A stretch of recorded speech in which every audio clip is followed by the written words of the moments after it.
మనందరికీ జీవితంలో ఏదో ఒకటి సాధించాలని ఉంటుంది. కానీ ఆ గమ్యాన్ని ఎలా చేరుకోవాలో తెలియక చాలామంది సతమతమవుతుంటారు. ఈరోజు మనం డాక్టర్ ఏపీజే అబ్దుల్ కలాం గారి జీవితం నుంచి ఒక ఆసక్తికరమైన సంఘటనను తెలుసుకుందాం. ఒకసారి ఒక యువకుడు కలాం గారి దగ్గరకు వచ్చి, సార్, మీరింత గొప్ప సక్సెస్ ఎలా సాధించారు? దాని వెనుక ఉన్న రహస్యం ఏంటో నాకు చెప్తారా? అయితే అది ఇప్పటి వరకు మీరు ఎవరికీ చెప్పనదై ఉండాలి అని అడిగాడు. సరే, రేపు ఉదయం నది వద్దకు రా, అక్కడ చెబుతాను అని కలాం గారు చెప్పారు. మరుసటి రోజు ఉదయం ఆ యువకుడు వెళ్ళాడు. కలాం గారు అతని చెయ్యి పట్టుకుని నదిలోకి నడిపించారు. నీళ్లు మెడ వరకు వచ్చాయి. ఒక్కసారిగా కలాం గారు ఆ యువకుడి తల పట్టుకుని నీళ్లలో ముంచేశారు. ఆ యువకుడు ఊపిరాడక బయటికి రావాలని గట్టిగా ప్రయత్నిస్తున్నాడు. ప్రాణం పోతుందేమో అన్నంత భయం. కాసేపటి తర్వాత కలాం గారు అతన్ని వదిలేశారు.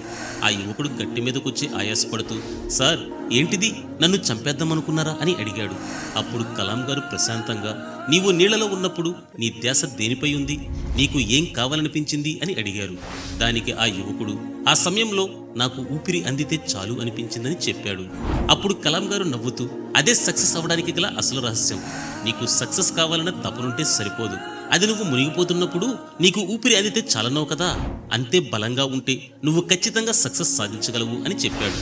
మనం సక్సెస్ కావాలంటే మన కోరిక బలంగా ఉండాలి. కలాం గారి మాటలు ఎలా ఉన్నాయో తప్పకుండా కామెంట్ చేయండి.